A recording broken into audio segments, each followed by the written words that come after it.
അതെ, നമ്മളൊക്കെ ഒരു ഇന്ത്യൻ പൗരന്മാരല്ലേ. എന്നിട്ട് ഇന്ത്യ ലോകവേദിയിൽ നടത്തിയ ഈ ചരിത്ര നേട്ടങ്ങളെ കുറിച്ചിട്ട് നിങ്ങൾ എത്ര പേരറിഞ്ഞു? അതെ, കഴിഞ്ഞ ദിവസം കോമൺവെൽത്ത് പാര അത്ലറ്റിക് ഗെയിംസിലും ഇന്ത്യ ചരിത്ര നേട്ടങ്ങളാണ് സ്വന്തമാക്കിയിരിക്കുന്നത്. അതിലാണെങ്കിലോ നമുക്ക് അഭിമാനിക്കാനായിട്ട് ഇരട്ടി കാരണങ്ങളുണ്ട്.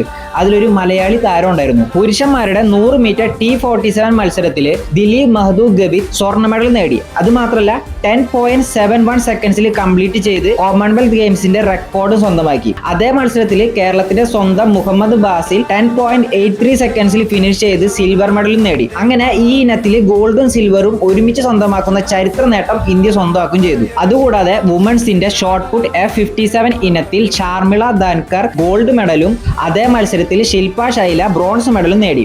ലോകവേദിയിൽ ഇന്ത്യയുടെ പതാക വീണ്ടും വീണ്ടും ഉയർന്നിട്ടും എത്ര പേര് ഈ വാർത്തയെ കുറിച്ച് അറിഞ്ഞു? ക്രിക്കറ്റിനപ്പുറം ഇന്ത്യ ചരിത്രങ്ങൾ സൃഷ്ടിക്കുന്നുണ്ട്. ആ ചരിത്രത്തിന് കൈപിടിക്കേണ്ടത് നമ്മുടെ ഓരോരുത്തരുടെയും കടമയാണ്. അതൊരിക്കലും മറക്കാതിരിക്കുക. അപ്പോൾ ഈ ഒരു വീഡിയോ കൂടുതൽ ആളുകളിലേക്ക് എത്തിക്കൂ. അപ്പോൾ ഇതേപോലുള്ള ഇൻഫോർമേറ്റീവ് ആയിട്ടുള്ള വീഡിയോസ് ആയിട്ട് വീണ്ടും വരുന്നതുവരെ ബൈ.